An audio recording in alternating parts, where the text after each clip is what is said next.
Huwag kang malikot. Ibigay mo sa akin lahat ng pakwan. Mag-ingat ka. Kahasa ko lang ng kutsilyong iyan. Kuya, hindi mo man lang ba ako kayang sakyan? Bakit ka nandito? Nabalitaan ko kina papa at mama na nagtitinda ka rito kaya tiningnan ko lang. Uy kuya, isa ka na sa mga kagalang-galang na manugang ng mayamang pamilya. Napakapangit naman tignan na nagbebenta ka sa kalye. Hayaan mo na kung pagtawanan ako ng ibang tao? Pero bakit pati ikaw pinagtatawanan ako? Bakit naman kita pagtatawanan? Nandito ako para tulungan kang magbenta. Kuya, maganda ba ang suot ko? Dahil tutulungan ka ng magandang dilag na ito magbenta, siguradong maaga kang mauubusan at makakaalis dito. Mga tagahuli ba ng tinda iyon? Siguradong ang grupong Lone Wolf Gang na iyan. Walang hiya. Sino na naman kaya ang mapapahamak? Patay. Kuya, may mga totoong kriminal nang dumarating.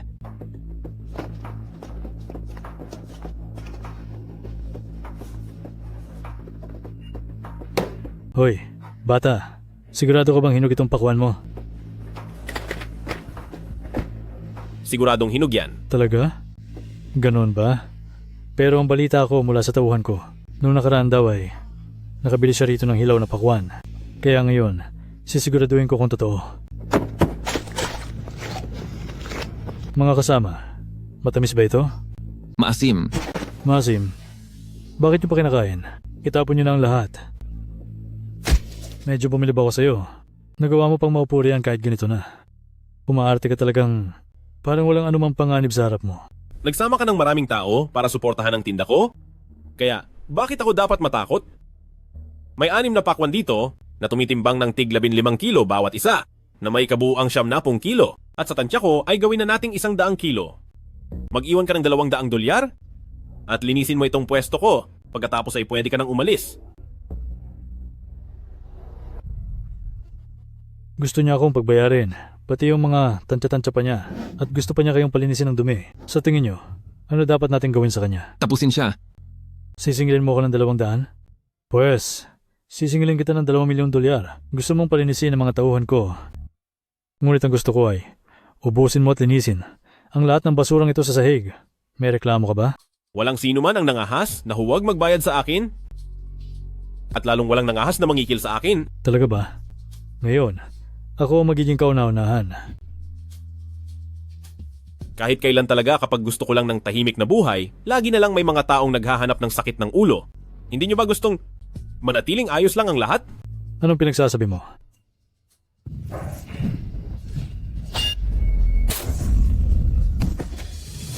Ang perang hinihingi ko, dapat kumpleto ang ibabayad nyo.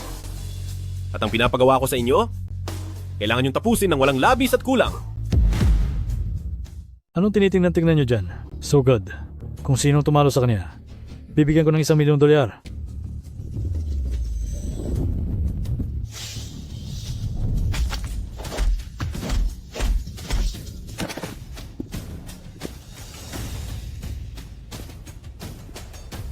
Magsalita ka? Sinong nag-utos sa iyo?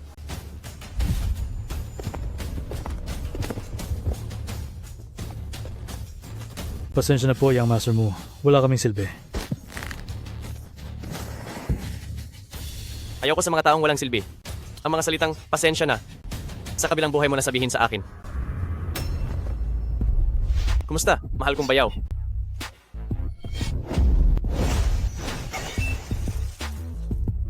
Ikaw si Gui?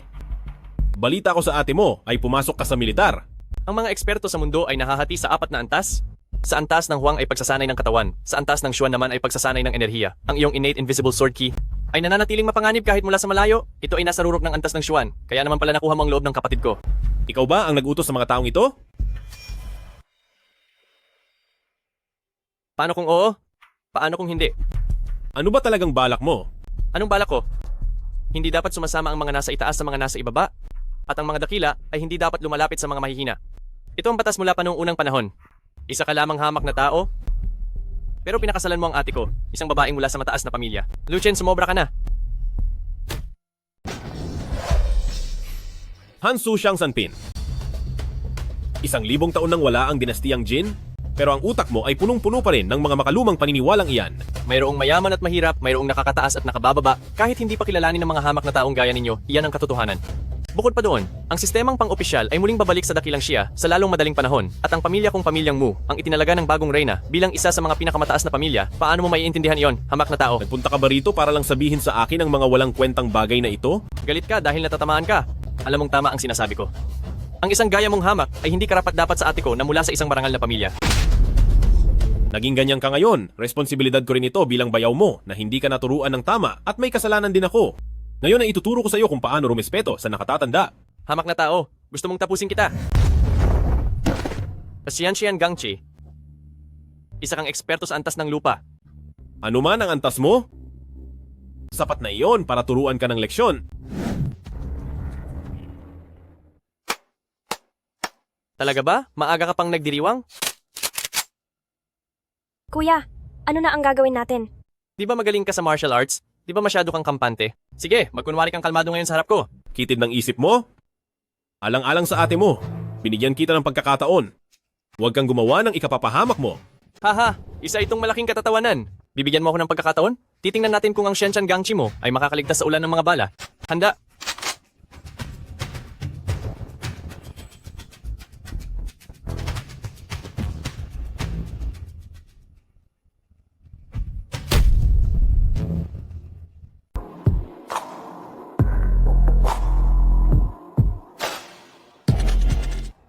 Sister, Brother Ye, anong ginagawa niyo rito?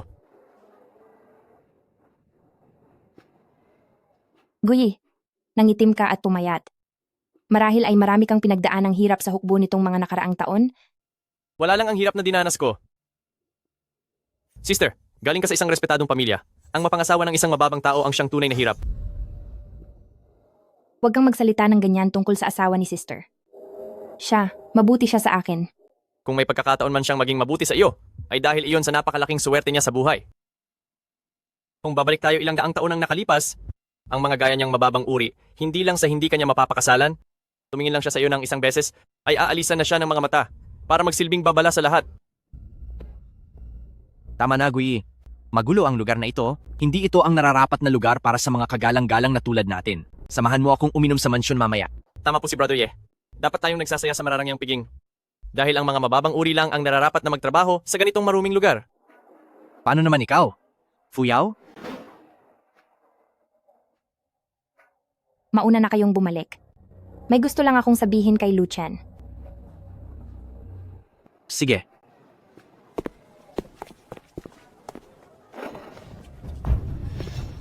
Ang mga lumalaban sa nakakataas sa kanila ay tiyak na makakatanggap ng parusa.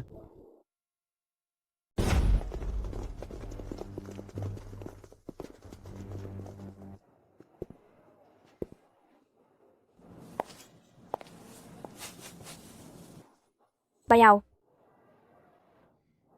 Nandito ka rin pala, Xianshan.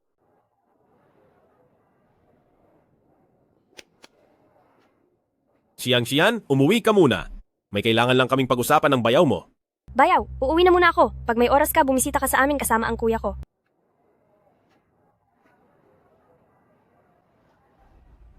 Kahit gaano pa kahirap ang ating pamilyang mo, hindi naman tayo magkukulang ng makakain para sa iyo. Bakit kailangan mo pang magtrabaho sa ganitong mababang uri ng hanap buhay? Nagsimula rin ang mga ninuno ng pamilyang Mu sa paggawa ng tsinelas. Hanggang noong nakalipas na mahigit 20 taon sa tulong ni Lin Kie, ay bigla silang nabilang sa hanay ng mga prestihiyosong pamilya. Para lang ito sa kaligtasan, anong mababa o mataas na trabaho ang pinagsasabi mo? Tungkol sa nakaraan ng pamilyang mo, mas alam ko ang lahat kaysa sa iyo. Iba na ang sitwasyon ngayon. Umalis na sa pwesto ang dating pinuno at ang Emperatriz Ye Zhao na ang naluklok. Binuo niyang muli ang sistema ng mga antas sa lipunan at personal na pinili ang pamilyang mo para maging bahagi ng mataas na uri. Hindi dapat madungisan ang dangal ng ating pamilya. Si Emperatriz Ye Zhao? Nagpalit na siya ng pangalan? Masyadong ambisyoso ang pag-angat niya. Natatakot lang ako na ang isang babaeng namumuno ay parang manok na sumusubok tumilaok. Sa huli, mauuwi lang ang lahat sa wala. Ayos lang na sa akin mo sabihin ang mga iyan, pero kapag nalaman ito ng iba, tiyak na mapapahamak ka at matatapos ang buhay mo. Para kay Ye Zhao? Maaga o huli, kailangan naming magharap. Sapat na, hindi ako nagpaiwan dito para lang makinig sa mga pagmamayabang mo. Masyadong dominante ang ugali ni Giyi, baka pahirapan kanya ng husto. Ikaw ang brother-in-law niya, kaya sana ay pagpasensyahan mo na lang siya. Sinabihan mo rin ba ang kapatid mo na dapat siyang rumespeto sa kaniyang brother-in-law? Pare, ang babaeng ito na parang Diyosa, asawa mo ba siya? Paano kung oo? Magkaiba pa rin kami ng mundong ginagalawan. Pagkalipas ng 10 araw, darating ang aking ate sa Jiangzhou at itatayo rito ang 3 ranggo ng langit, lupa at tao upang kilalanin ang mga pinakamalakas na eksperto sa mundo. Inaasahan ko na sa seremonyang ito, maikakasal na kami ni Fuyao. Sa oras na iyon, ayaw ko nang makakita ng kahit anong sagabal o kaguluhan. Huwag kang mag-alala. Ang hampas lupang lumapastangan sa isang maharlika ay mawawala na sa lalong madaling panahon. Hindi dapat madungisan ang dugo ng mga pamilyang mo.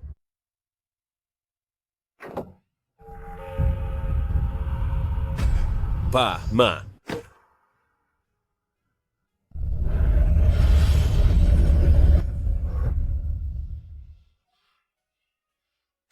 Kuya, iligtas mo ako. Kuya, tulungan mo ako. Sino ang may gawa nito sa kanila?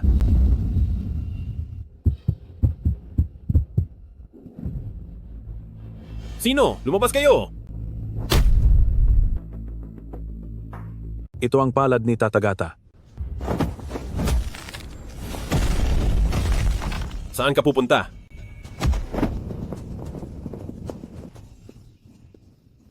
Dito ka lang!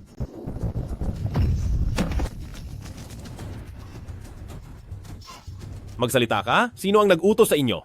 20 taon na ang nakakaraan nang wala na ang Lin Qiye. Matagal nang nawala ang palad ni Tatagata. Sino ka? Bakit mo alam ang palad ni Tatagata? Lilinawin ko lang sa iyo? Ako ang nagtatanong dito. Nang maluklok sa pwesto sina Imperatrice at Ye Zhao, ang mga makapangyarihang pamilya na ang kumokontrol sa mundo, maliit na tao lang tayo sa paningin nila. Kahit anong pilit nating lumaban, dahil sa kapangyarihan nila, wala ring silbi ang lahat. Ang isang martial artist ay dapat hindi sumusuko, may paninindigang mamatay ng may dangal kaysa mabuhay ng may kahihiyan. Hindi lang ang pamilya ni Imperatrice. Kahit pa may bumabang makapangyarihan mula sa langit, kakalabanin ko muna bago ako makipag-usap. Inaksaya mo lang ba ang lahat ng pinag-aralan mo? Mamatay ng may dangal, kaysa mabuhay ng may kahihiyan. Napakagandang pakinggan ang mamatay ng may dangal at hindi mabuhay ng may kahihiyan. Mula sa kabilang buhay, papanoorin ko kung paano ka lalaban sa mga makapangyarihang pamilya. Ha ha ha, ha ha ha. Ang gumawa nito ay sina pamilyang Mu at Mugiyi. Sa oras na ito, hinihintay niya ako sa Mog sa tubig ng Langya para magbalita.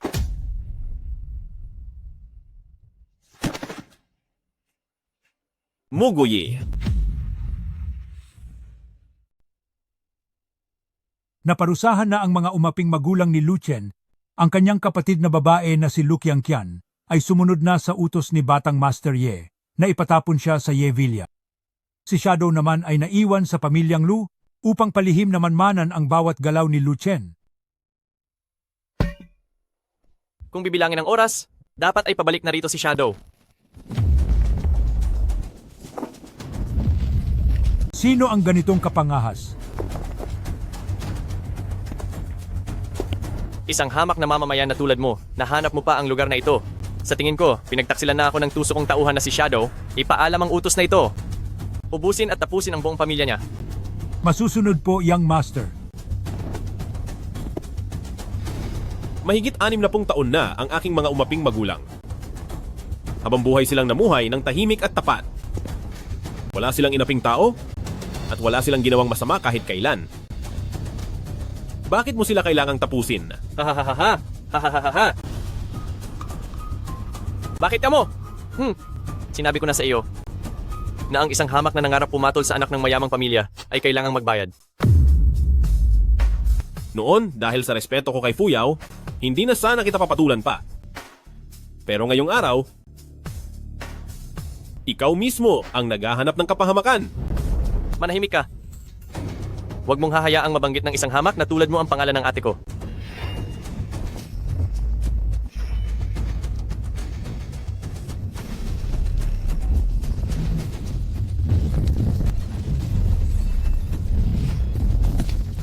Hindi ito maaari.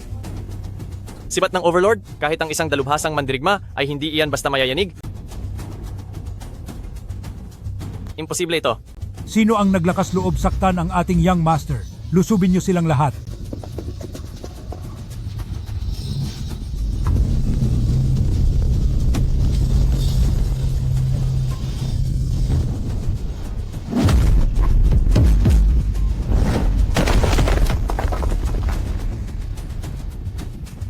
Hindi ako makapaniwala.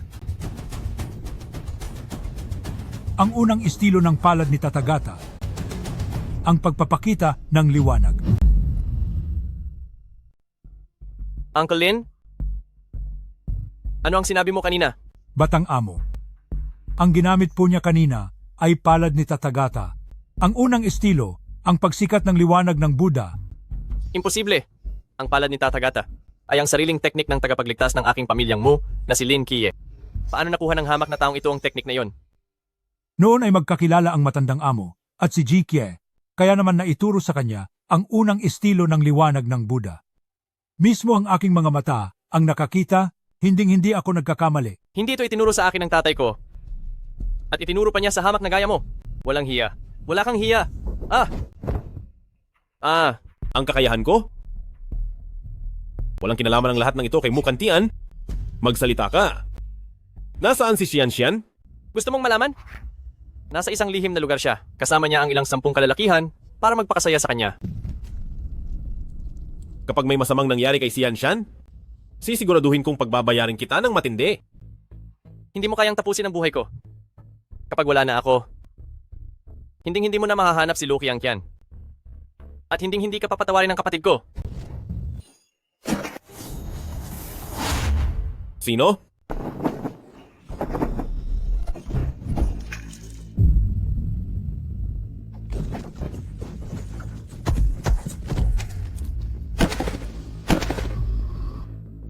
Hinding-hindi mo na siya mahahanap.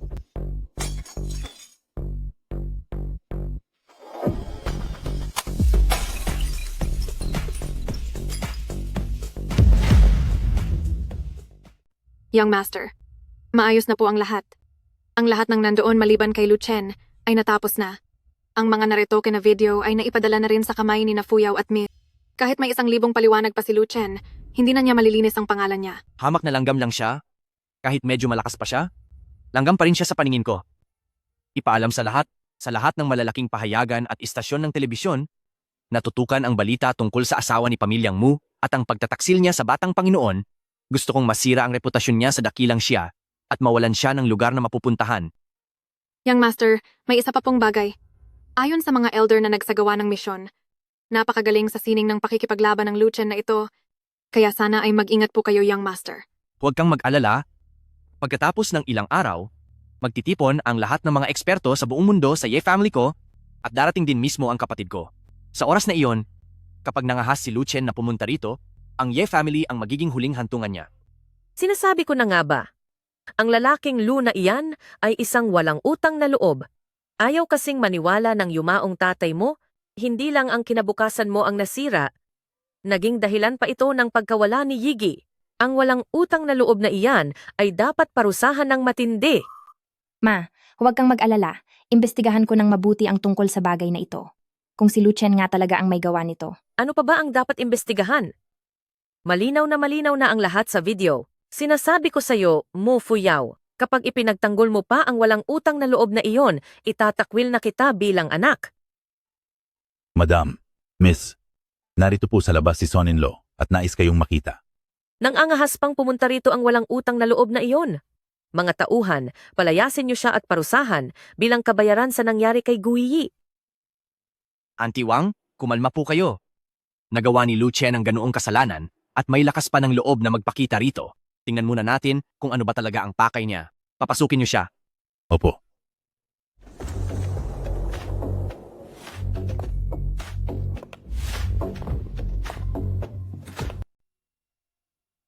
Lu Chen, wala kang utang na loob. Ako sa pamilyang Mu ay kung ano-ano na ang ginawa, nasaan ang pagkukulang ko sa iyo. Isa kang hamak na pulubi na parang asong gala, kinuha ka namin sa lansangan at dinala sa aming tahanan, binigyan ka namin ng pagkain at inumin. Pati si Fuyaw ay ipinakasal sa iyo, paano mo nagawang saktan ng husto si Guyi? Masama kang tao, isa kang hamak. Hindi ko tinapos si Mu Guyi. Kung hindi ikaw, sino? Ikaw na duwag at ayaw managot sa iyong ginawa? Ngayon ay dapat kang magbayad para kay Guyi. Wang Yueme? Ito na ang huling pagkakataon na pagpapasensyahan kita. Kita mo na, Mukantian, ikaw na matanda ka, nakikita mo ba ito mula sa langit? Ang taong pinulot mo mula sa basura, tignan mo kung anong klaseng hayop siya. Luchan, bakit ka ganyan makipag-usap sa nanay ko? Wala akong utang sa inyong mga pamilyang Mu. At lalong wala akong utang kay Wang Yueme. Sa halip, kayong mga pamilyang Mu ang may utang sa akin. Kung wala ako, ang pamilyang Mu ay mahigit 20 taon na sanang naglaho na parang abo at walang kahit sino ang natira. Noong mahigit 20 taon na ang nakakalipas, ang aming tagapagligtas na si Lin Kie ang nagligtas sa buong angkan ni pamilyang Mu. Anong kinalaman mo doon, Luchan? Anong karapatan mo na magyabang dito? Brother Lu, ilang taon ka pa lang noon, 20 taon na ang nakakaraan, di ba? Maililigtas mo ba noon ang pamilyang Mu? Ang pagitan namin ng pamilyang Mu ay wala kang pakialam. Sinasabi mong pinabayaan ko si Mu Guyi? Magpakita ka ng ebidensya. Sige, gusto mo ng ebidensya? Ibibigay ko sa iyo.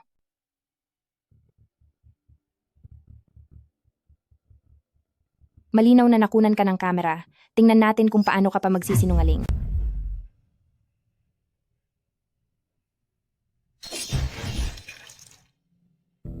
Kanino galing ang video? Hindi mahalaga kung kanino galing, ang mahalaga ay, Brother Lu, sa harap ng matibay na ebidensyang ito, ano pa ang masasabi mo?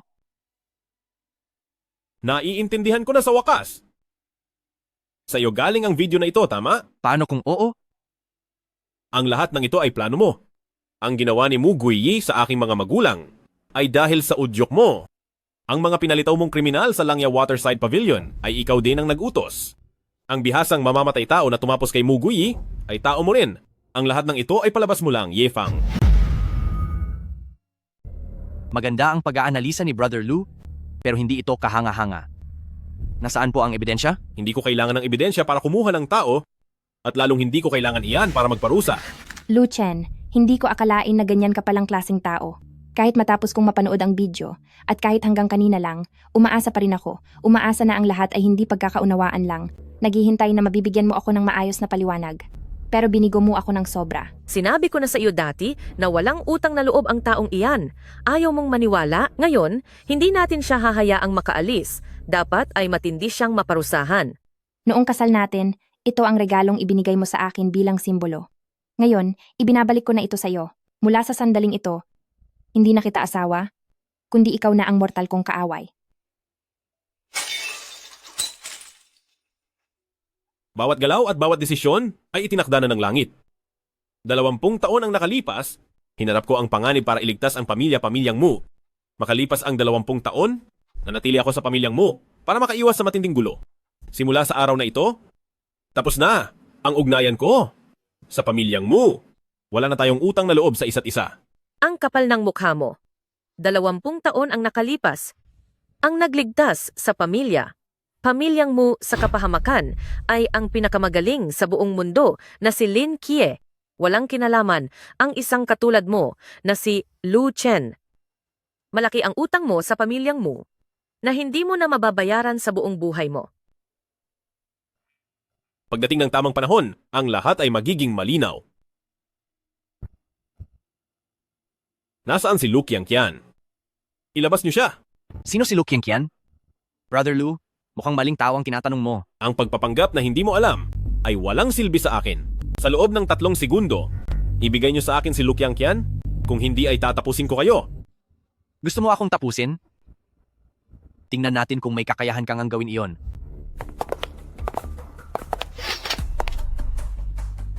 Sila ang aking Ye family. 4 na simpleng tagapaglingkod. Talunin mo muna sila bago ka magyabang ng ganyan. Sila ang 4 na mahuhusay na mandirigma ng Meilan Juzu. Balitang silang lahat ay mga batikang bihasa. Kapag nagsama silang 4, pati ang pinakamalakas na eksperto ay hindi makakatagal sa kanila. Yari na ang manugang na ito ng pamilyang Mu. Gusto mong parusahan si Young Master? Tingnan natin kung sapat ang galing mo. Bakit hindi ko mahugot ang espada? Bakit? Hindi ka pa gumagalaw? Young Master, parang hindi ko na makontrol ang espada sa aking kamay.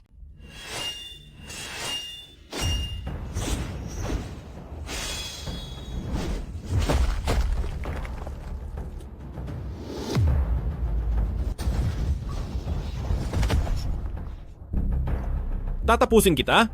Huwag mong sabihing 4 lang ang katulong mo kahit na nasa gitna ka pa ng 10,000 sundalo. Para ka pa rin nag-iisa. Patawarin mo ako, Young Master.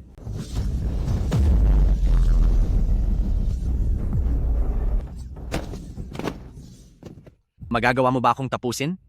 Siguradong mawawala na si Lu Qianqian. Bitawan mo siya.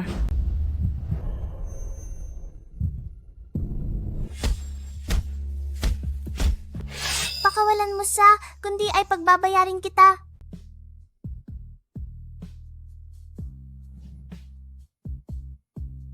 Fuyaw, ano pang hinihintay mo? Ang walang utang na loob na ito, gusto niyang saktan ang kapatid mo.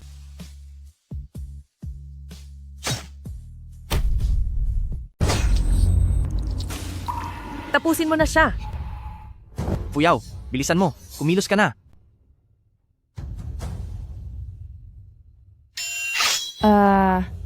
Hindi. Hindi ako iyan. 15 taon na ang nakakaraan. Pinag-ugnay tayo ng ating mga espada. Ngunit ngayong araw, dito na rin matatapos ang ating ugnayan. Ang lahat ng nangyayari ay itinadhana ng langit. Yefang, sa ngayon ay hahayaan ko munang manatiling nakakabit ang ulo mo sa iyong leeg. Siguraduhin mong ligtas si Lu Qianqian. 3 araw mula ngayon, pupunta ako sa Ye family para kunin siya. Kapag may nangyaring masama kay Lu Qianqian kahit kaunti, sisiguraduhin kong pagbabayarin ang buong pamilya ng Ye family. Yefang, totoo bang nasa kamay mo si Lu Qianqian? Nagbibintang lang siya. Fuyaw, huwag kang maniwala sa kanya. Ang taong walang utang na loob na ito, itinago ang galing niya sa martial arts para makapasok sa pamilya. Pamilyang Mu, siguradong may masama siyang balak. 3 araw mula ngayon, Xiaoye, dapat kang mag-ingat. Huwag po kayong mag-alala, Antiwang. Ang taong may kakayahang tumapos sa pamilya Ye family ay wala pa sa mundong ito. At isa pa, 3 araw mula ngayon, uuwi rin si sister para bumisita sa atin. Gusto kong makita kung sa ilalim ng kapangyarihan ng mahal na hari ay kung ano ang kaya niyang gawin. Ano ang kailangan mo? Sister, may isang tao na nangahas na magsabi na tatapusin niya ang buong pamilya ng Ye family. Wala pong kakayahan ang inyong kapatid, kaya pakiusap, tulungan niyo po ako. Kakaiba iyon. 3 araw mula ngayon, sa Yi family ko itatag ang muling pagbuo ng 3 listahan ng langit, lupa, at Diyos. Lahat ng eksperto sa mundo ay magtitipon sa Yi family upang sumunod sa utos ko. Gusto kong makita kung sino ang ekspertong iyon na kayang kalabanin ang buong mundo ng mag-isa. Mabuti naman, dahil nariyan po kayo sister para tulungan ako, at hindi na po ako nag-aalala. Yefang, tandaan mo, mula ngayon ay dapat mo na akong tawaging mahal na hari. Opo, mahal na hari.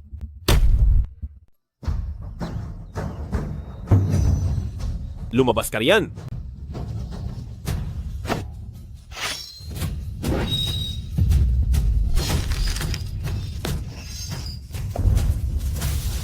Maawa po kayo. Magsalita ka, anong ginagawa mo rito? Sino ka ba talaga? Bakit hindi ko pa narinig na may magaling na katulad mo sa ating mundo? Kung ang susunod mong sasabihin ay mga walang kwentang bagay na gaya niyan, huwag ka na sanang muling makapagsalita pa.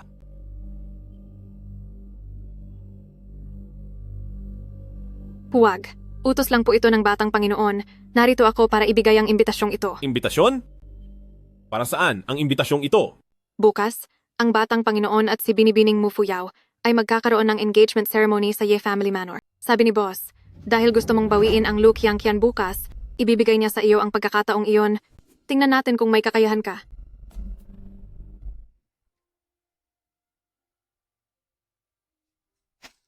Tatlong araw pa lang ang nakalilipas mula nang mawala si Mu Guyi at hindi na makapaghintay si Mu Fuyaw na magpakasal sa iba.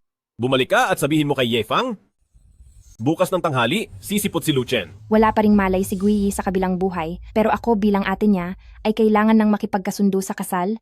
Ang kasunduang ito ay tadhana ng mga anak ng prestihiyosong pamilya. Bata pa lang ay gusto ka na ni Xiaoye?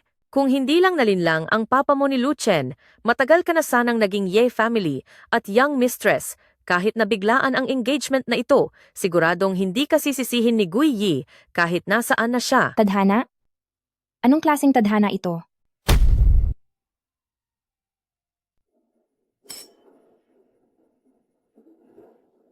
Nandito na ang tatlong malalaking pinuno ng pamilyang Kui, Wang at Li.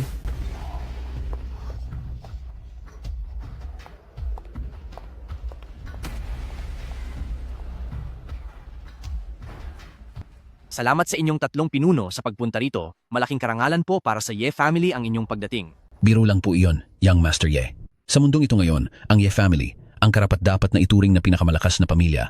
Kaming tatlong matatanda ay maswerteng makita ang banal na lugar na ito. Kami po ang dapat na tumanaw ng malaking utang na loob. Oo nga, narinig namin na ngayong araw, ang mahal na hari ay pupunta rito upang itatag muli ang tatlong ranggo ng langit, lupa at Diyos. Sa susunod, hindi lang ito magiging banal na lugar, kundi magiging sentro rin ng sining ng pakikipaglaban sa buong mundo. Talagang napaka-importante nito. Hahaha, maraming salamat sa inyong papuri mga pinuno. Ako bilang si Yefang ay nahihiya po. Young Master Ye, narinig kong may isang hangal na nagsabi na ngayong araw ay pupunta siya rito para hamunin ang Yi family at ang lahat ng magagaling na mandirigma sa mundo. Totoo ba ito? Totoo nga iyan. Sinabi ng hangal na iyon na ngayong tanghali ay pupunta siya sa Ye family para gumawa ng gulo. Kahit wala akong sapat na kakayahan bilang si Yefang, hindi ko hahayaang hiyain ng kahit sino ang Ye family. Naihanda ko na ang lahat. Mga mahal na pinuno, panoorin nating lahat ang mangyayari. Hindi ko akalain na matapos maluklok ang mahal na hari, may maglalakas loob pa ring hamunin ang Ye family. Ngayon lang ako nakarinig ng ganyan. Gusto kong makita kung sino ang taong iyan. Haha, sana naman ay may maipapakita siyang galing. Huwag sana siyang mabilis na tapusin ni Young Master Ye. Nandito na ang tatlong malalaking pinuno ng pamilyang Jia, Shi at Xue. Ang mga dalagang mandirigma ng isla ng Penglai ay narito na rin. Dumating na ang akademya ng Haoran. Ang mga guro ng bundok MA ay narito na rin. Sina Nanzhou at Luchen ay narito na para humamon. Sina Jiangzu at Luchen ay narito na para humamon. Naglakas loob talagang pumunta ang walang utang na loob na iyan. Huwag kayong mag-alala. Ibigay ang utos. Gawin ang lahat ayon sa plano.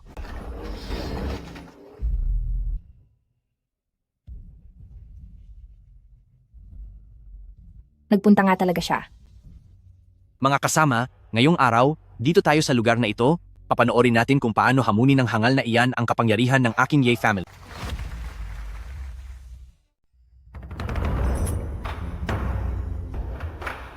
Sabi nga ni Young Master, ang isang pamilya ay itinuturing na mataas sa loob ng 3 henerasyon, isang makapangyarihang angkan sa 5 henerasyon, at isang ganap na elite na pamilya sa loob ng 10 henerasyon. Ang pamilyang Ye sa Kyoto ay tumagal na ng ilang 10 henerasyon, kaya sila ay tunay na nangungunang elite na pamilya. Isang hamak na mamamayan ka lang, kung gusto mong makaharap ang ulo ng pamilya, kailangan mong lagpasan ang 9 na pinto buka magkaroon ng karapatan. Ang sinabi ni Young Master Ye ay eksaktong nasa isip ko. Kaming mga elite na pamilya na nakaipon ng yaman sa loob ng ilang 10 henerasyon ay nasa pinakamataas na katayuan.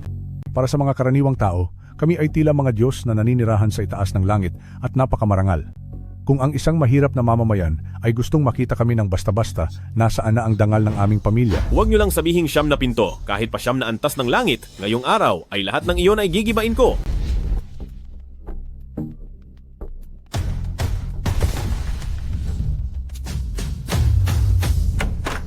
Labing 8 arhat ng Shaolin?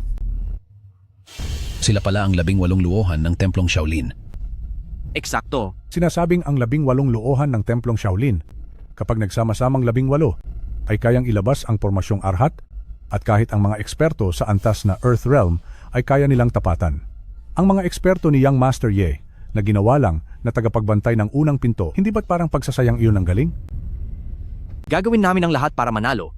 Dahil sa kayabangan niya, dapat siyang maghanda na kahit ang unang pinto ay hindi niya malalagpasan.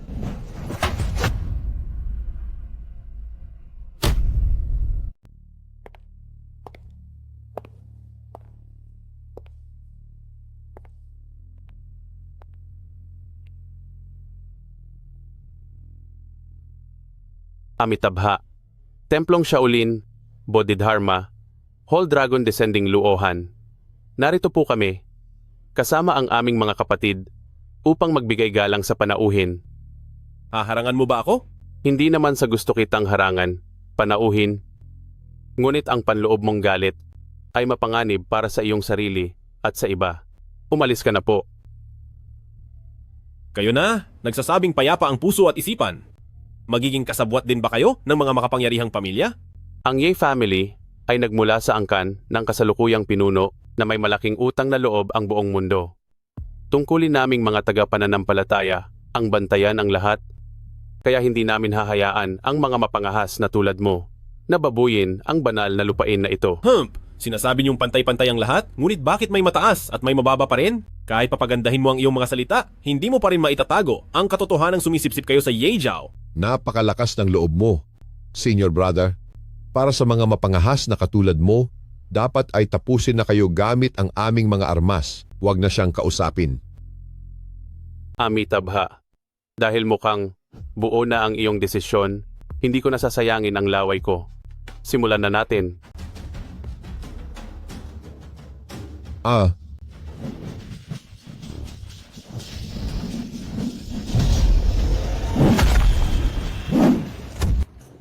Aray ng 18 luohan? Mababaw na teknik. Panoorin mo akong talunin ka.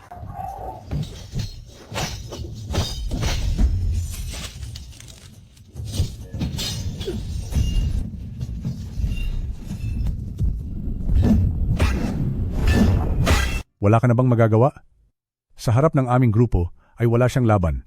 Sa oras na lumapag siya, tapos na ang laban na ito. Sayang. Akala ko pa naman ay may magandang palabas na mangyayari. Nakakainip. Naghanda ang Young Master Ye ng siyam na langit na pasada, pero mukhang hindi na aabot sa susunod na 8 yugto. Nakakahinayang talaga.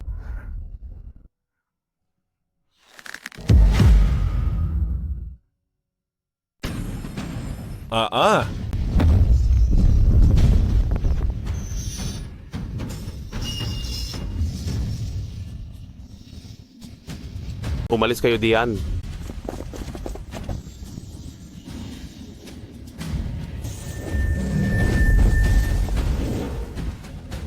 Subduing Dragon Palms. Tama, yan nga ang 18 Subduing Dragon Palms. Ikaw ba si Dragon Descending Luohan? Gagamitin ko ang 18 Subduing Dragon Palms laban sa iyo? At sapat na iyon para talunin ka. Mukhang may angkin kang talento. Kaya pala, naglakas loob kang pumunta rito ng mag-isa. Pero may kailangan akong gawin para sa taong nag-utos sa akin. Kaya pasensya na, pero kailangan kitang harapin.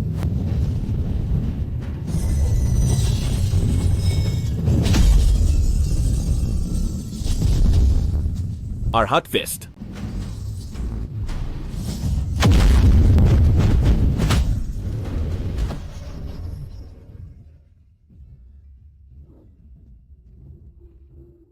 Gabayan sana tayo ng langit.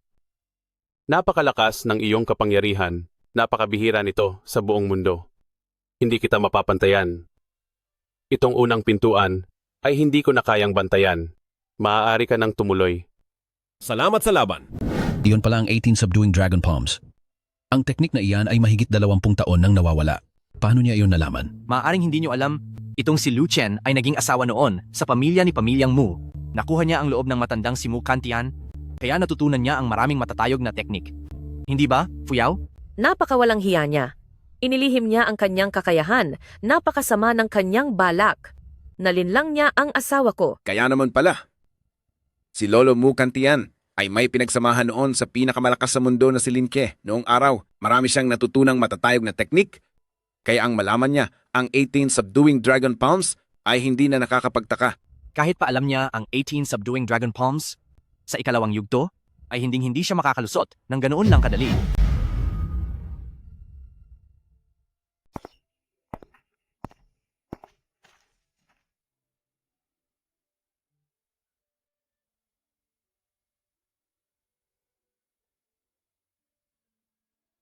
Huangfeng Ridge, 800 li, ang dati mayamang lupain ng labas ng lungsod. Napakagandang kanta at mga salita. Isang himig na nakakadurog ng puso. Nasaan kaya sa mundo ang tunay na makakaintindi sa akin? Sayang, ngayong nakahanap na ako ng taong nakakaintindi sa sining ko, ay kailangan pa siyang mawala sa aking mga kamay. Sayang, tunay ngang nakakalungkot. Sinabi dati ni Kong Zi, kung narinig mo na ang katotohanan sa umaga, hindi na bale kung mawala ka sa gabi. Dahil nahanap ko na ang taong nakakaintindi sa akin, wala akong takot anuman ang mangyari. At isa pa, baka ikaw ang matalo at hindi ako. May kakaibang tapang ka para sa isang kabataan, ngunit sa totoong labanan, galing ang kailangan, at hindi puro salita lang. Maaari ko bang malaman kung sino kayo? Ako si Nine Fingers, na mas kilala sa mundo ng martial arts bilang Nine-Fingered Zither Demon. Si Nine-Fingered Zither Demon pala ang taong ito. Noong mga nakaraang taon, inayos ng Bai Xiaosheng ang weapon spectrum at 7 kills list. Ang plahoy ni Nine-Fingered Zither Demon ay nasa ika-6 sa weapon spectrum at siya mismo ang nangunguna sa 7 kills list. Siya ang kinikilalang pinakamagaling na tagaparusa sa buong mundo. Hindi ko akalain na papayag siyang maging tagapagbantay lang ng Ye Family.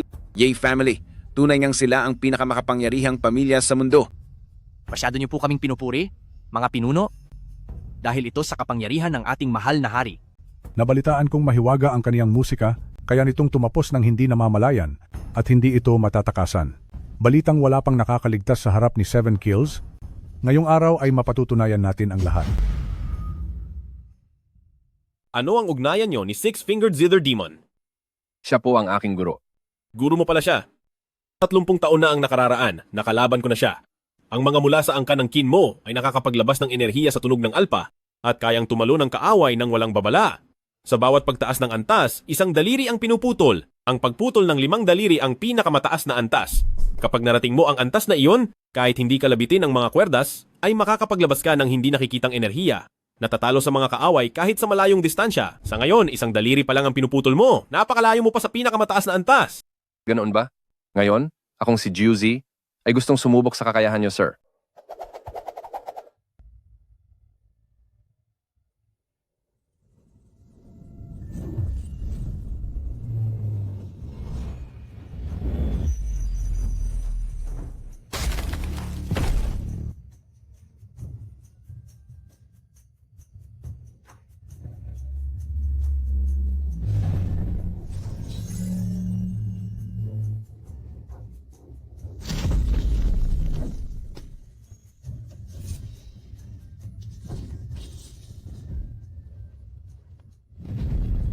Kayang humiwa ng ginto at bato. Ang lakas ng hindi nakikitang enerhiya ng espada. Talagang totoo ang usap-usapan tungkol sa kanya. Sinasabing may isa pang teknik si Nine-Fingered Zither Demon, ang Qin Wang Po Zhen Kue. Kapag ginamit ang sining na ito, mapupuno ang langit ng mga enerhiya ng espada na parang libu-libong sundalo ang sumusugod at hindi ito matatakasan. Kahit gaano pa siya kabilis gumalaw, wala ring silbi. Wala talagang malay ang baliw na ito. Pagkatapos nito, mukhang mahihirapan na siyang makalabas ng buhay. Mabilis kang gumalaw. Pero hanggang dito ka na lang.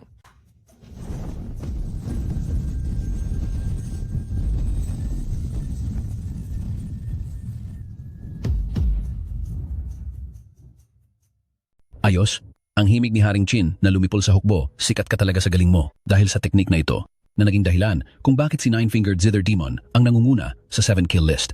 Masasabing karapat-dapat talaga siya roon. Maliban na lang kung magsasama ang langit at ang dakilang Grandmaster para gamitin ang lakas ng kalikasan bilang depensa, wala na akong maisip na ibang paraan para matalo ito. Wala na ang batang ito.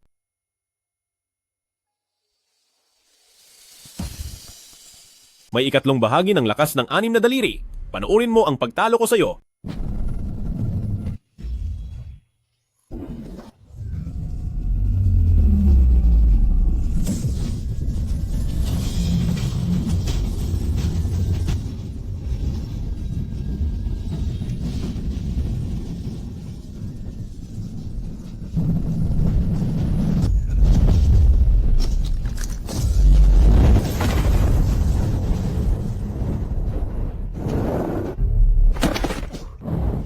Anong klaseng galing ito?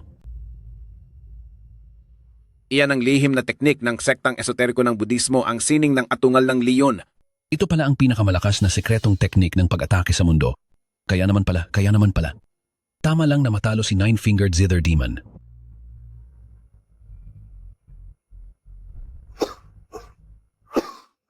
Ang kaalaman sa sining ng atungal ng leon ay natapos na noong 30 taon na ang nakakalipas.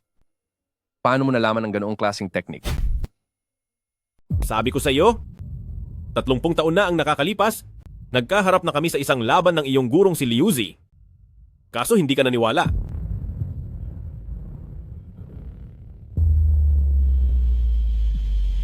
Ikaw pala ang... Hahaha, kaya pala. Kaya naman pala, hindi nakakahiyang matalo sa'yo. Hahaha, hindi ito nakakahiya. 30 taon na ang nakalipas. Nakipaglaban kay Six-Fingered Zither Demon. Nakapagtataka, Mukhang nasa 20 taong gulang pa lang ang taong ito. Paanong nangyari iyon? Punong Kui, huwag kang pauto sa batang iyan. Tungkol sa pagkatao niya, walang nakakakilala sa kanya ng higit pa sa akin, si pamilyang Mu. 26 na taong gulang pa lang siya? Siguradong hindi iyon kasinungalingan. Si Juicy Kin mo? Mukhang may naalala siya sa huli. Nakakaiba talaga. Huwag po kayong mag-alala. Baliwala ang pagpasa sa ikalawang antas. Kahit sino pa siya, kahit isang makapangyarihang nilalang pa ang bumaba sa lupa, ngayong araw ay mapipilitan siyang ilabas ang kanyang tunay na identidad. Narito na sina Bundok Emei at Abadesa Jueking.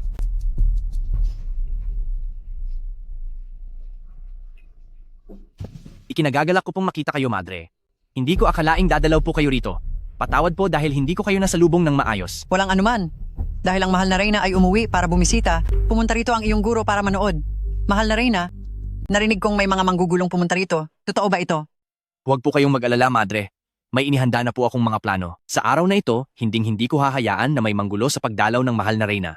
Maaari po kayong maupo rito at manood, madre.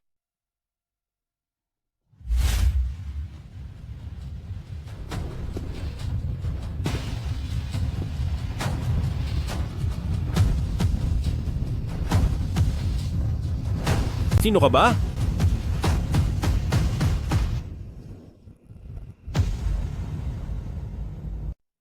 Chu Haotian ay kilala bilang pinakamagaling sa bagong henerasyon. Narito rin siya. Malapit nang itatag muli ng mahal na Reyna ang 3 ranggo ng langit, lupa at Diyos sa lugar na ito. Ang lahat ng eksperto sa mundo, hanggat nais nilang mapasama sa listahan, ay kailangang pumunta sa aking Ye family. Siyempre, hindi exception si Chu Haotian. Ayon sa sabi-sabi, nalampasan na ng taong ito ang tulay ng langit at lupa at pumasok na sa hanay ng mga dakilang master ng antas langit. Dahil nakikialam na siya, siguradong wala na tayong dapat ipag-alala. Ayon sa usap-usapan, ang cultivation ni Chu Haotian ay nasa rurok ng antas lupa. Ngunit ngayong nakita, doon ko nalaman na hindi pala totoo ang mga bali-balita. Oh, anong ibig mong sabihin? Nalampasan mo na ang tulay ng langit at lupa at nakaangat na sa antas langit. Hindi ko akalaing hindi pala ito nakalagpas sa iyong paningin. Ngunit dahil alam mo na ang aking pangalan, bakit tila wala man lang takot sa iyong mga mata? Takot? Bakit naman ako matatakot? 3 taong gulang pa lang ako ay nag-martial arts na ako, 10 taon nang makapasok sa Antas Dilaw, 15 taon nang makarating sa Antas Misteryo, 20 taon nang maabot ang Antas Lupa, at sa wakas ay nalampasan ang tulay ng langit at lupa upang marating ang tuktok ng Antas Langit. Noon, sina Lin, Kie at Imperatrice lamang ang mas magaling sa akin. Anong dahilan para hindi ka matakot sa akin? Dahil hindi ka karapat-dapat.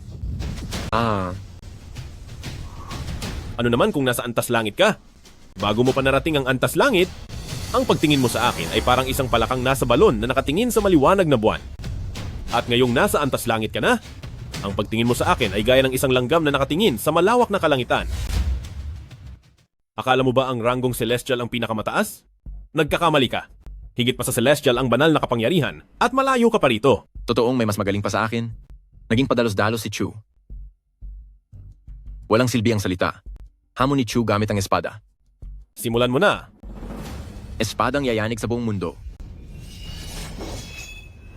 8 espada sa isa. Sige.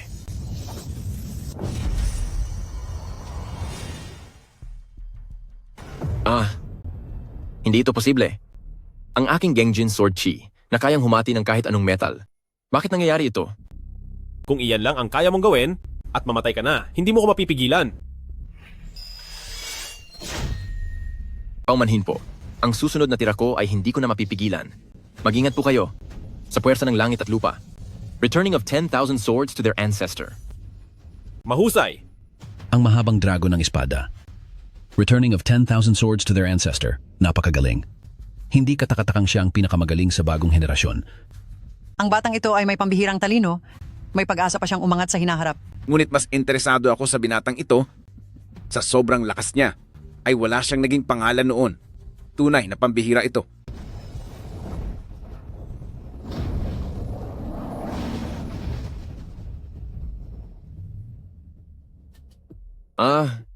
Ang paggamit ng enerhiya sa espada ay masyadong mababaw.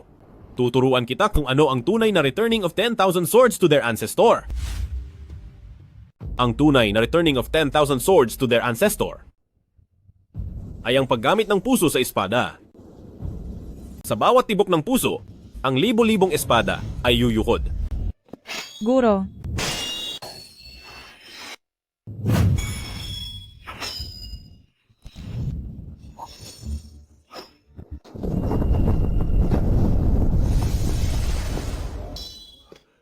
Ito ba ang pinakamalakas na espadang espadayitian sa mundo? Iyon nga, Balita ko ay ang mahal na reyna ang nagmamay-ari nito. Bakit nandito ito? napakalakas at banal na ng kapangyarihan ng mahal na reyna. Ang pagintindi niya sa paraan ng espada ay nasa antas na hindi mo akalain. Para sa kanya, anumang bagay tulad ng damo o bato ay pwedeng maging espada, hindi na niya kailangan ng kahit anong gamit. Ang ganyang uri ng antas ay talagang kahanga-hanga. Pati si Espadayitian dumating din.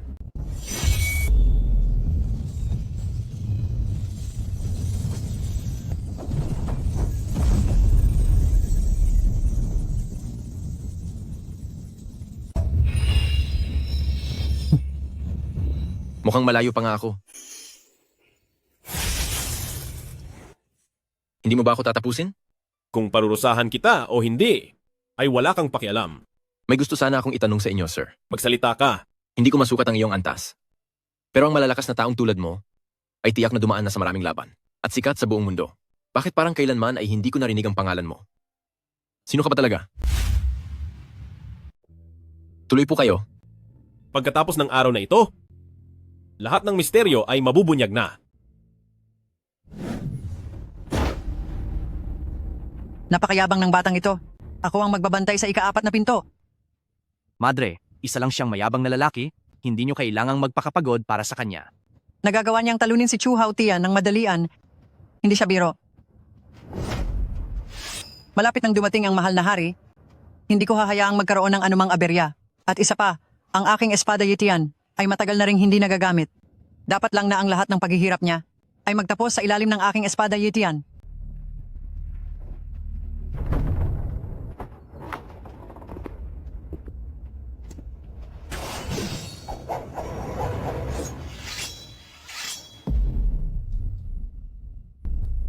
Espadayitian? Nakita mo na ba ang Espadayitian? Hindi lang nakita. Ang pinakamataas sa mundo ng martial arts, ang banal na sandata na Yitian, ay ang namumuno sa sanlibutan, at lahat ay sumusunod dito. Ngayong alam mo na ang kapangyarihan nito, lumuhod ka na at sumunod sa aking utos. Kung ang Espadayitian ang pinakamataas, ano naman ang tingin mo sa aking Espada Xuanyuan? Espada Xuanyuan? Halika rito, aking sandata.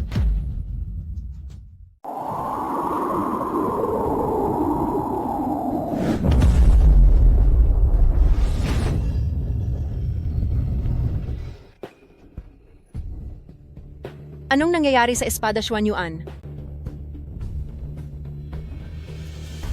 Matapos kumilala ng amo ng Espada Xuanyuan, ang Panginoon lang ang tanging makakatawag dito. Maari kayang ito ay ang Panginoon?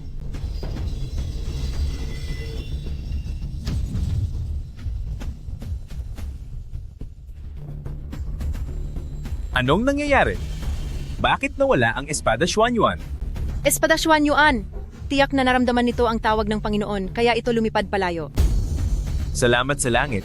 Sinabi ko na hinding-hindi mawawala ang Panginoon. Higit 20 taon na. At sa wakas, ay dumating na rin ang araw na ito. Ipaabot ang utos. Sa puting tigre, itim na pagong, at 7 kills sa 4 na malalaking grupo. Maging handa sa laban. At maghintay sa susunod na utos.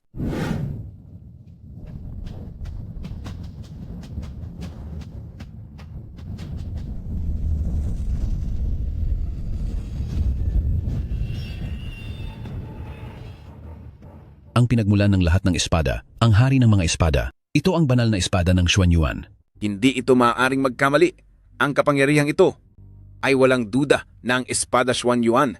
Sinasabing higit 30 taon na ang nakalilipas, ang tanyag na si Lin Qiye ay ginamit ang Espada Xuanyuan para tapusin ang 12 Panginoon ng ibang lupain. Pagkatapos noon ay hindi na ito muling nakita pa. Sino ba talaga ang taong ito? Bakit niya kayang utusan ang Espada Xuanyuan? Lu Chen, ano pa bang mga bagay ang pilit mong itinatago sa akin? Ang espada Xuan Yuan ay ang espada ng Emperor. Bukod sa ating kasalukuyang Empress, walang sinuman ang may karapatang gumamit nito. Mabuti pang ibigay mo na yan sa akin. Ipaparating ko sa kanyang kamahalan na patawarin ka sa iyong mga kasalanan. Gustong gamitin ni Ye Zhao ang espada Xuan Yuan. Ngunit may karapatan ba siya? Napakalakas ng loob mo. Talagang hinamak mo ang Empress. Tatapusin na kita.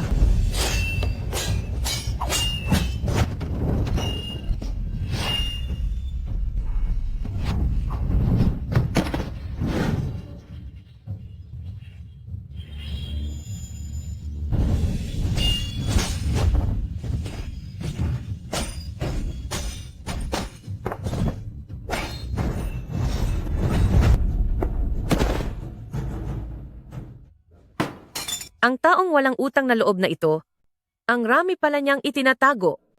Mukhang minaliit ko siya. Fuyaw? Naaalala ko pa noong ikasal kayo noon. Nangako siya na susundin ang 3 hiling mo, hindi ba? Puntahan mo siya at pasukuin na lang sa kaniyang buhay.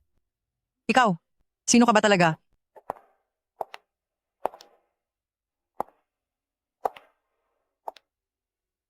Anong ginagawa mo rito?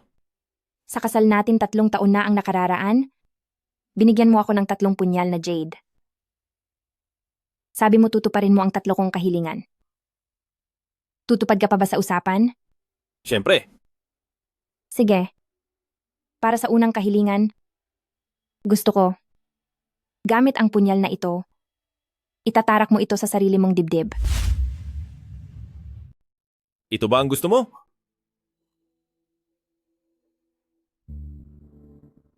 Oo.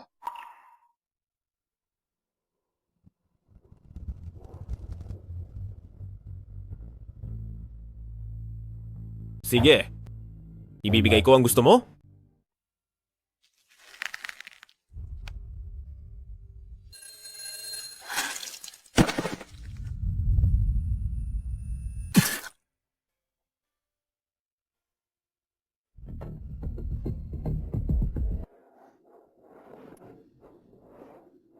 Maestrong Monghe, ayos lang po ba kayo? Maayos naman ako. Ang mahalaga ngayon ay kung paano pipigilan ng makasalanang ito. Parating na ang mahal na reyna at kapag hinayaan nating magulo siya, tiyak na malilintikan tayong dalawa. Napakalakas ng taong ito, bihira lang ang kagaya niya sa mundo.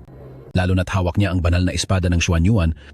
Sa mundong ito, bukod sa iilang mga dakilang eksperto, ay tila wala nang makakatalo sa kanya. Ang mga dakilang ekspertong iyon ay nakatuon sa pagsasanay. Matagal na silang hindi nagpapakita. Baka mahirapan silang makarating. Huwag po kayong mag-alala. Ang pagbisita ng reyna ngayong araw ay isang napakalaking okasyon sa mundo. Maging ang mga dakilang ekspertong iyon ay may nakarating ding 1 o 2 at ang ikalimang guwardiya ay isa sa kanila. Oh, sino ang dumating? Sorpresa na muna ito. Malalaman nyo rin mamaya.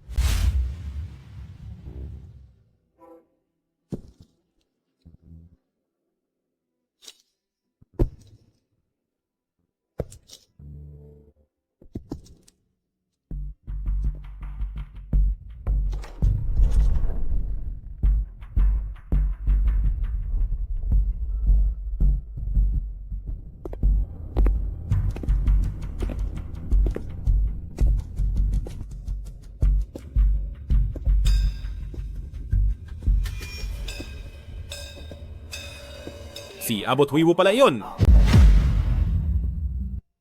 Ang galing ni Young Master Ye, si Abot Huiwu, ilang taon na ang nakakalipas ay nag-anunsyong magkukulong muna siya para pag-aralan ang rurok ng kapangyarihan.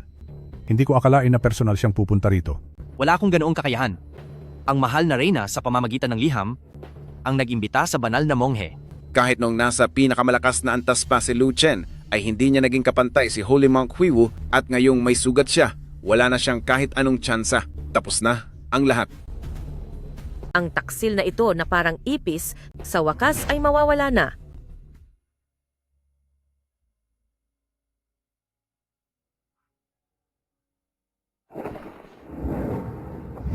Ako si Huiwu.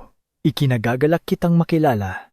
Master Huiwu, mula noong mga nakaraang dekada, pinili mong mamuhay ng mag-isa nang hindi nagpapakita sa mundo. Bakit ka lumabas ngayon mula sa pagkakakulong? Upang maging sunod-sunuran ng mga makapangyarihang pamilya. Ang mundo ay tila dagat ng pagdurusa. Nais ko sanang mamuhay ng tahimik at hayaan ang mga nagdurusa rito habang naghihintay ng pag-akyat sa langit at makamit ang ganap na kaligayahan. Ngunit ang liham mula sa mahal na reyna ang gumising sa aking pagkatao. Sabi ng aming aral, kung hindi ako ang susuong sa hirap, sino pa ang gagawa nito? Kung matutulungan ko ang mahal na reyna na linisin ang mundong ito, ito ay isang napakalaking kabutihan. Isang malaking kabutihan daw. Si Ye Zhao ay nanggugulo lamang sa pamamahala, tinapos ang nakaraang hari, at nais makipagsundo sa mga makapangyarihang angkan upang pasukuin ang mundo gamit ang dahas. Ang pagtulong mo sa isang masamang pinuno ay sa halip na magdulot ng kabutihan, ay magdadala lamang ng masamang karma sa iyo.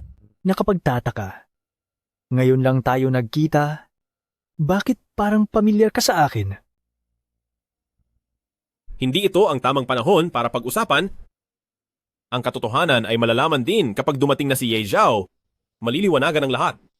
Naparito ako ngayong si Lu Chen, hindi para makipagdebate sa iyo. Magaling kang magsalita at hindi kita kayang talunin sa salitaan. Ngunit kung inaakala mong ang mga salita mo ay sapat na para lagpasan ako, nagkakamali ka. Sa huli, lakas pa rin ang magpapasya. Walang problema. Nabalitaan kong may 72 sining ang templong Daoxuan at ang bawat isa ay isang pambihirang galing. Nais ko sanang masubukan ito. Dahil mukhang interesado ka, ipapakita ko sa iyo ang munti kong kakayahan.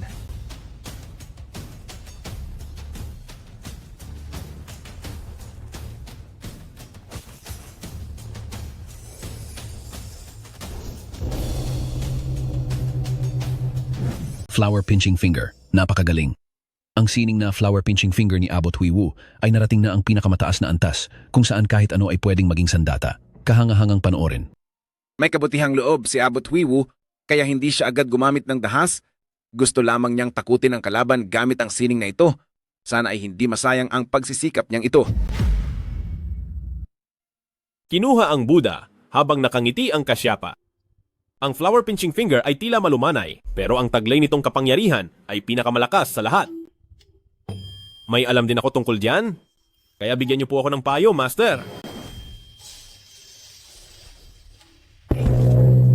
Bukod sa flower pinching finger, mayroon pang daliri ng Makka sa templong nakabitin,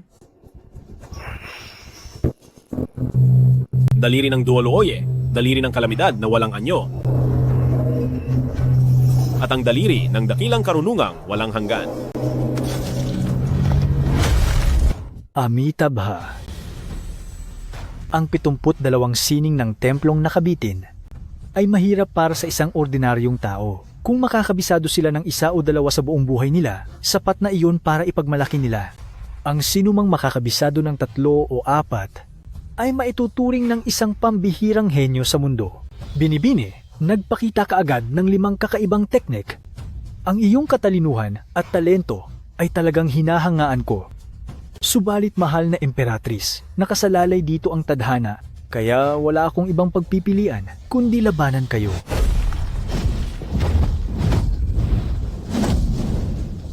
Chowking Grand Blast Orb.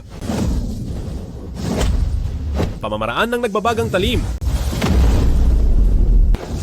Palad ng Prajna.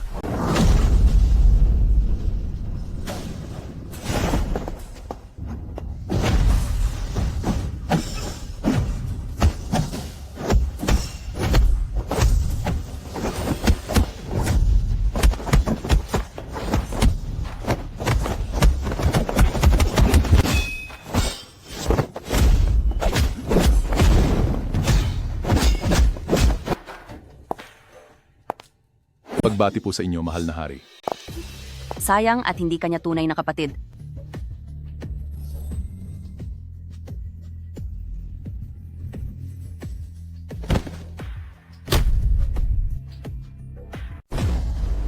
Simula noong ako ay 5 taong gulang pa lamang, nagsimula na akong magsanay ng martial arts sa templong nakabitin. Nag-aral ako ng mabuti araw-araw ng walang tigil at sa loob ng 60 taon. Mula sa 72 natatanging teknik, 18 pa lamang ang nagagawa kong masterin. Donor sa murang edad mo? Nagkaroon ka na ng ganyang klaseng tagumpay? Ito ay talagang mahirap paniwalaan. Sa landas ng martial arts, Ang lahat ng bagay ay nagiging iisa kapag narating mo na ang tuktok. Kung mataas na ang antas mo, hindi lang 72 teknik. Kahit 720 teknik pa iyan, magagawa mo pa ring makuha ang mga ito ng madali. Ang antas na iyan, hindi ko talaga magawang isipin. Kapag nalampasan mo na ang iyong limitasyon, marahil ay makakayanan mo na akong harangan ng kaunti. Ngunit sa ngayon, malayo ka pa. Amito Ofo, kahit na ang kapangyarihan ni Donor ay napakalalim dahil pinagkatiwalaan ako ng kamahalan, hindi ako maaaring sumuko ng basta-basta. Pinipilit mo ba akong tapusin ka? Kahit na magaling si Donor, ang talunin ako ay hindi ganoon kadali. Nagalit ka na. Maging ang aking Buddha ay may hangganan ang pasensya. Kung ganoon, ipakita mo ang tunay mong galing? Nang makita ko kung saan nanggagaling ang lakas ng loob mong harangan ako. Paumanhin po sa aking gagawin.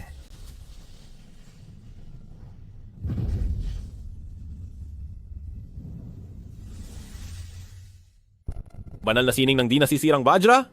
Donor, mag-ingat ka.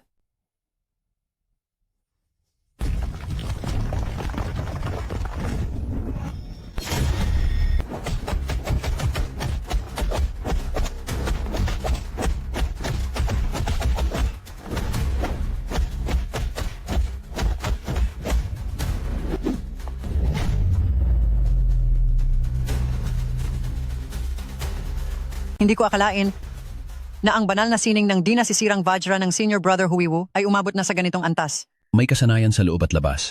Perpekto ang bawat galaw. Ang buong katawan ay parang bakal, at kahit ang pinakamatalim na sandata ay mahihirapang saktan si Abot Huiwu ng kahit bahagya. Si Master Huiwu ay naging pinuno ng mundo ng martial arts sa loob ng ilang dekada at talaga namang pambihira siya. Hemp. Ang walang utang na loob na ito. Sigurado akong sa pagkakataong ito ay hindi ka na makakaligtas.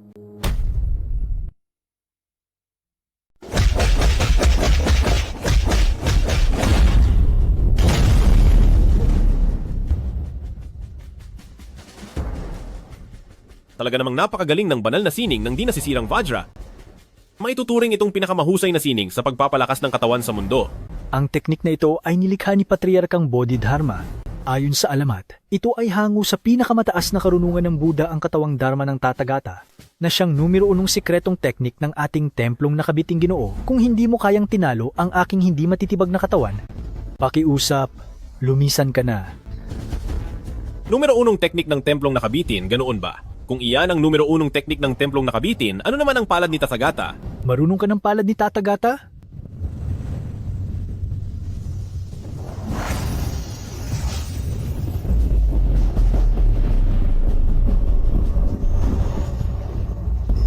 Ang pagpupugay ng 10,000 Buddha.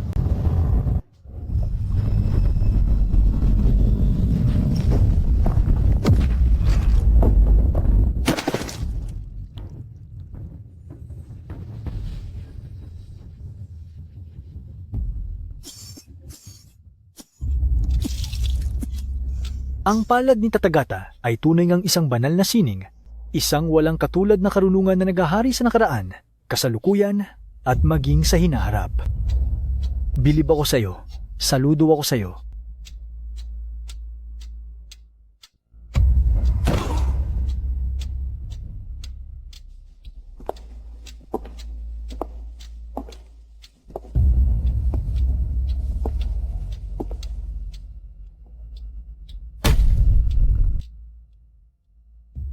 Sa pagkakataong ito, saan mo naman gustong saksakin kita? Sa loob ng 3 taon, itinago mo ang galing mo sa pamilyang mo, nagpanggap kang tila isang inaaping manugang. Ginawa mo ba ang lahat ng iyon para sa araw na ito? Ngayon masaya ka na ba dahil nakapaghiganti ka na? Pagkatapos ng araw na ito, magkakaroon na ng kasagutan ng lahat. Wala akong utang sa iyo. Lalong wala akong utang sa pamilyang mo. Wala kang utang sa akin? Alam mo ba na sa 3 taon nating pagsasama, kung gaano karaming paghihirap ang tiniis ko para sa iyo? Gayong napakalakas pala ng kakayahan mo, bakit ka nagtatago sa likuran ko at hinahayaang api-apihan lang ako? At si Guyi, bakit kailangang siya ang parusahan mo ng ganito? Kahit gaano siya kasama, kapatid ko pa rin siya. Si Muguyi ay nararapat lang maparusahan. Kung buhay man siya, tatapusin ko muli ang usapan namin. Sige.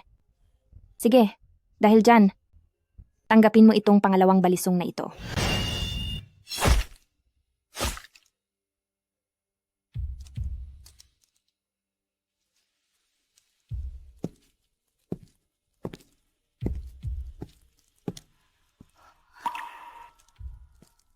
Ayon sa mga usap-usapan noong nakaraang mga dekada, dumating si Lin Kie sa templong Daoxuan. Pinagmasdan niya ang mga rebulto ni Buddha sa Daxiong Palace at doon niya natuklasan ang sining na matagal nang nawala, ang sining na naghari sa nakaraan at sa darating pang hinaharap, ang palad ni Tathagata. Mula noon, wala na siyang katumbas sa lakas. Ngunit si Lin Kie ay higit 20 taon na ang nakakalipas nang mawala siya at walang naiwang tagapagmana. Sino ba talaga ang binatang ito? Kahit sino pa siya, siguradong masama ang layunin niya rito. Natalo na si Senior Brother Huiwu. Natatakot ako na maliban sa mahal na hari mismo, ay wala nang makakapigil sa kanya. Naulat ko na po ang lahat sa ating hari. Ayon sa utos ng hari, siya na ang bahala sa lahat. Huwag na po kayong mag-alala. Dahil may plano na ang hari, makakatulog na tayo ng mahimbing. Tama. Kahit sino pa man siya, gaano man siya kalakas, hinding-hindi niya malalampasan ang kapangyarihan ng hari. Sa tanghaling tapat sa lilim ng puno, mag-isang kumakanta sa gitna ng lawa. Tahimik na pinapanood ang aral ng bubuyog, pinagmamasdan ng gilas ng isang crane. Ang alak ay pampalakas ng loob, ang tunog ng kudyapi ay nagpapakalma sa kaluluwa. Tumigil na ang ingay sa aking isipan, wala na ring bakas sa aking tungkod. Confucian na Sanluwu? Isa lang naman akong matandang scholar. Ang bansag na Confucian Saint, hinding-hindi ako nararapat doon. Natatandaan ko noong nagsulat ka ng artikulo at binatikos mo ang dating emperador na siyang hinangaan ng lahat. Bakit ngayon ay naging sunod-sunuran ka na rin ni Ye Zhao? Hindi naman sa sunod-sunuran. Narinig ko lang kasi na may isang interesanteng tao na dumating ngayon, kaya sinadya akong pumunta rito para tingnan. Ibig bang sabihin ito? Hindi mo ako haharangin? Siyempre hindi. Kahit nga si Huiwu, ang tila bakal na matigas na iyon, ay nagawa mong pabagsakin at himatayin, paano pa kaya ako lalaban sa iyo? Luwu! 20 taon na ang nakalipas? Pero mukhang wala ka talagang ipinagbago. 20 taon na ang nakalipas. Nagkita na ba tayo noon? Siyempre. Biro mo lang siguro yan? Noong nakalipas na mahigit 20 taon, isa ka pa lamang sanggol, paano mo ako nakilala noon? Malalaman mo ring mamaya. Kung ganoon, hayaan mong subukan ko ang iyong kakayahan.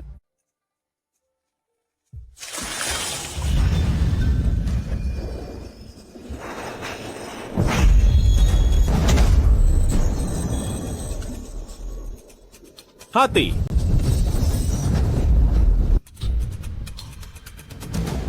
Ang kakayahang matupad ang bawat salita.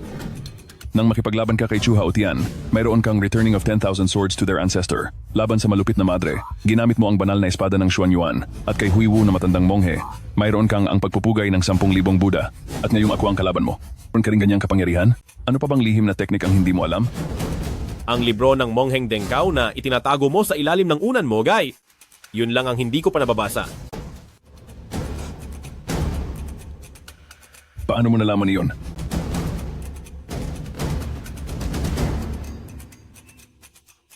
Ikaw nga. Alam kong hindi ka mawawala ng ganun na lang. Saka na tayo mag-usap tungkol dyan mamaya.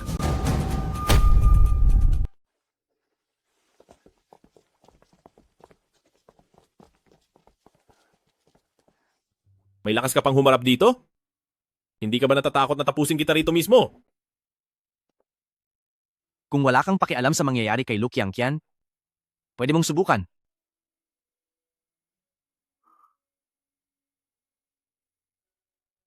Sa wakas, umamin ka rin? Hemp. Ikinulong ko si Lu Qiangqian sa isang lugar na hinding-hindi mo mahahanap. Mayroong mga kamera doon na laging nagmamasid sa atin. Nagbigay na ako ng utos na sa oras na saktan mo ako kahit konti, kikilos agad ang mga tauhan ko para tapusin si Lu Qiangqian. Kung hindi ka naniniwala, sige, subukan mo. Naghahanap ka ng gulo.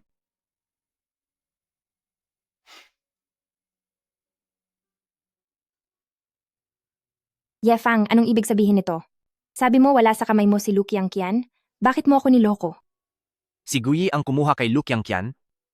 Nakiusap lang siya na bantayan ko muna ito. Natakot ako na mag-alala ka, kaya hindi ko na sinabi sa iyo.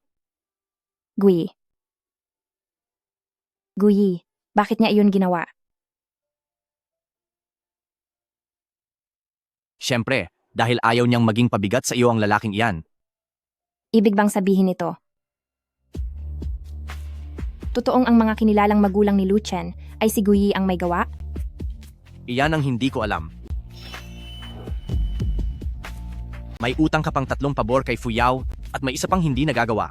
Gusto kong itarak mo ang punyal na ito sa iyong puso. Kung hindi, uutusan ko silang tapusin na si Luke Yang Chen ngayon din. Kundi ay mag-uutos ako ngayon na tapusin na si Luke Yang Chen. Huwag. Yefang, hindi mo maaaring gawin iyan. Manahimik ka. Ang nakasalalay rito ay ang kinabukasan ng ating pamilya. Wala kang karapatang magsalita rito.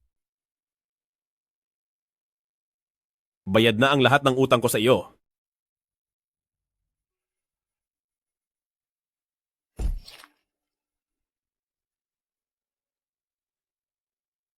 Huwag. Pakiusap huwag.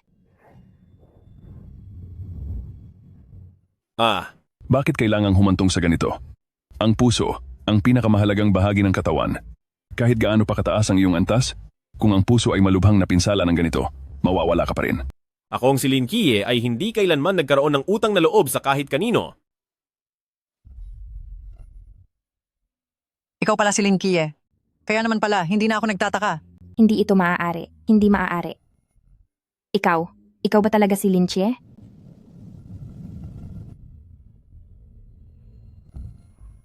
Ye Zhao, dahil narito ka na rin lang. Bakit kailangan mo pang magtago? Wala ka bang lakas ng loob na humarap sa akin?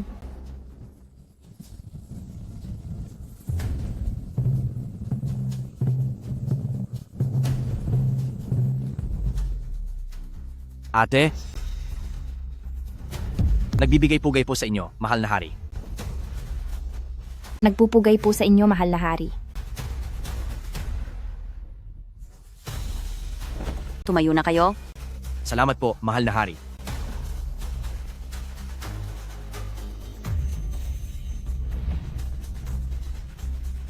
Lin Kie, hindi ko inakalang muli kang makababalik.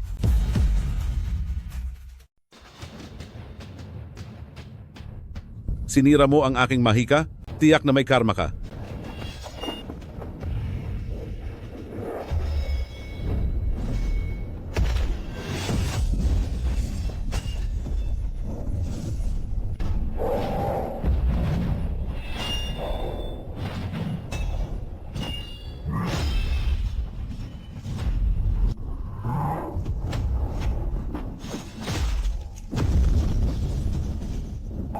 Linchie, hihintayin kita sa kabilang buhay. Nakakainis.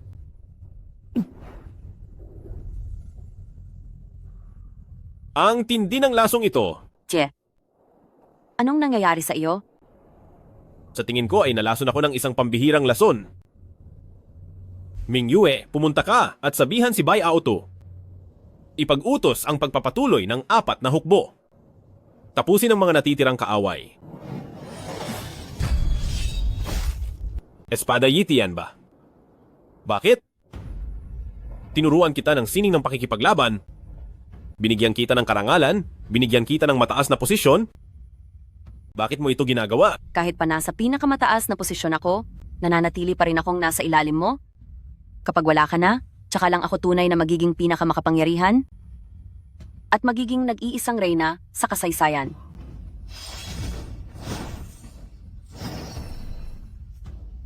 Kahit wala si Espada Xuan Yuan, magagawa ko pa ring maging pinuno ng lahat.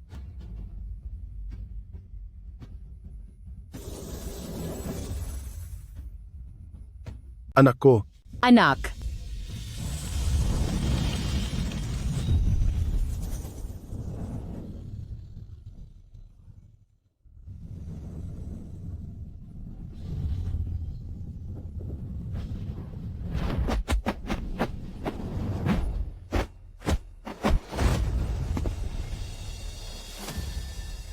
Ye Ming Yue. Salamat sa pagtulong sa akin na makamit ang Divine Technique of 9 Deaths and Broken Spirit. 23 taon na ang nakakalipas. Sa wakas ay muli tayong nagkita. Lin Chie, hindi ko akalaing muli kang babalik.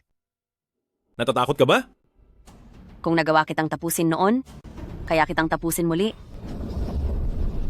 Kahit na si Nine Deaths Silkworm Divine Art, ay kaya kang pabalikin ng 9 na beses, 10 beses kitang paparusahan.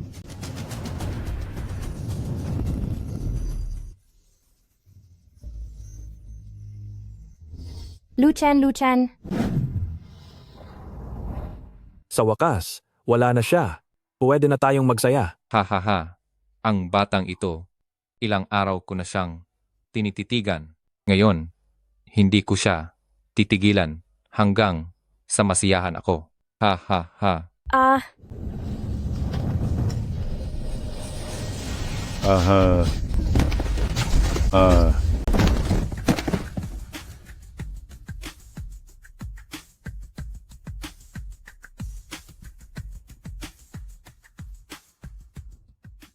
Mahal na hari, si Lin Kie.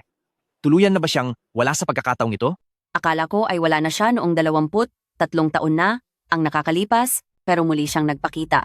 Sa pagkakataong ito, hindi ko na alam. Narito naman po ang mahal na hari. Kahit may siyang pa siyang buhay, wala pa rin siyang takas. Yefang, sabihin mo sa akin, ikaw ba talaga ang tumapos kay Guyi? Fuyaw. Nakakadismaya na nagagawa mo pang itanong iyan. Sa pagitan nating dalawa, wala na ba talagang tiwala? Isa pa, anong mapapala ko kung tatapusin ko si Guyi? Tinapos mo si Mugiyi. Siyempre para ibintang iyon sa akin. Imposible. Lu Qianqian, sigurado akong kontrolado ko na siya ng maayos. Hindi mo pa ba maintindihan? Nagpanggap siyang wala na para lang mapababa ang iyong depensa at makuha siya.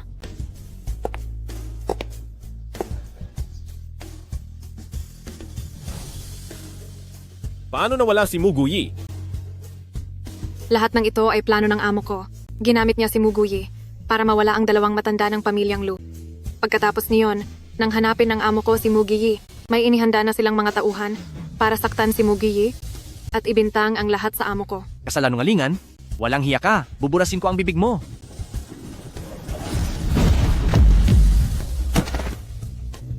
Sister, tulungan mo ako. Tulungan mo ako. Si Divine Technique of Nine Deaths and Broken Spirit ay talagang pambihira.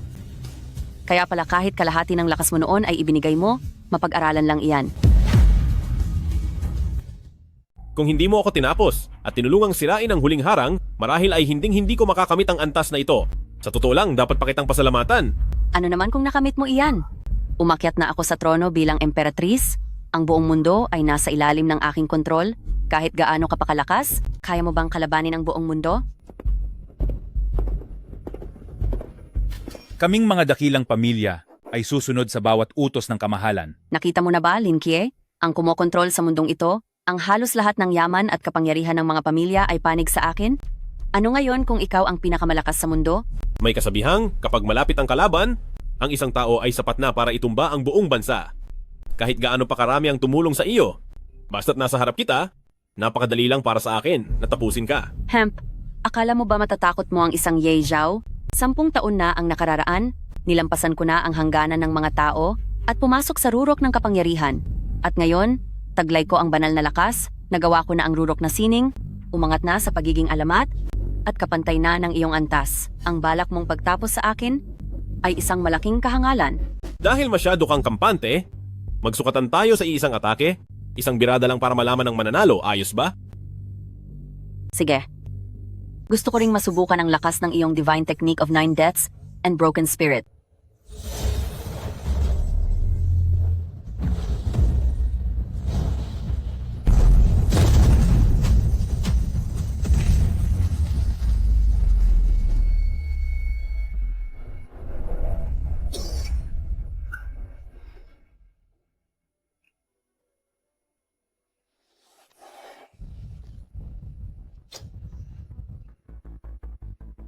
Hindi maaari.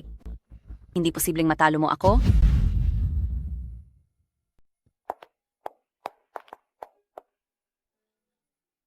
Luchan, okay ka lang ba? Kuya, kamusta ka na?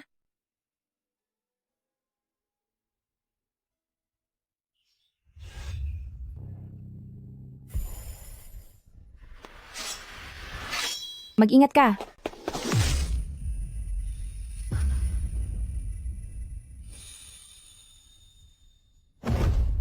Tapusin kita.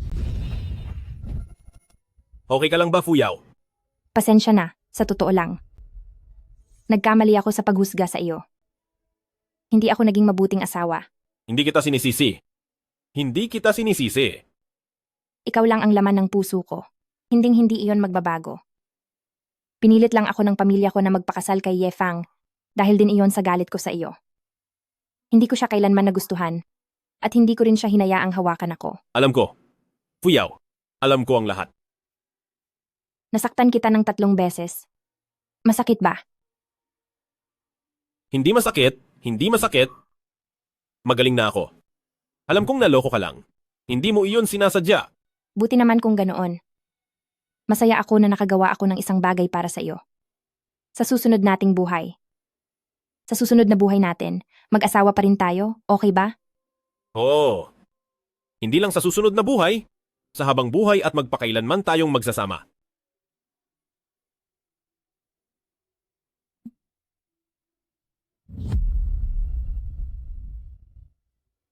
Fuyaw, fuyaw. Fuyaw. Huwag! Fuyaw? Fuyaw? Anak ko? Anak ko! Bakit? Paanong nangyari ito? Kung hindi dahil sa iyo, masamang babae ka? Hindi sana nailigaw si Fuyaw ng iba. Dapat kang maparusahan. Ayokong mawala. Ayokong mawala. Ah,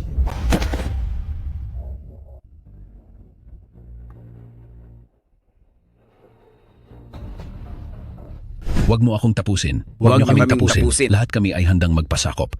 Simula ngayon, ang buong mundo Ay kikilala sa iyo bilang Panginoon. Kayo na ang bagong henerasyon ng hari. Hari? Nagsanay kayo ng ilang henerasyon para lang ba bumalik sa sinaunang sistema? Simula sa oras na ito, ang lahat ng pamilya ng mga cultivator ay bawal nang lumabas at hindi maaaring gamitin ang lakas para mang-api ng mga ordinaryong tao. Sinumang sumuway, ang buong angkan at sekta ay wawasakin at walang ititira.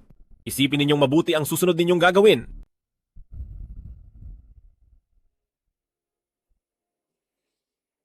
Siyan, tayo na.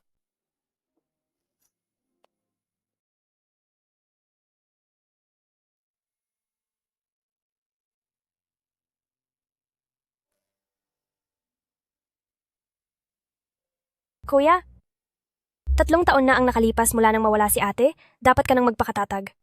Kung alam lang ito ng asawa mo na wala na, tiyak na magiging masaya rin siya. Sa tingin ni Kuya, mananatili kang bata para sa akin. Sige na, tama ka. Nagbago na ang anyo ng mundo. Kailangan ko na rin kalimutan ang sakit ng nakaraan. Anong balak mong gawin, kuya?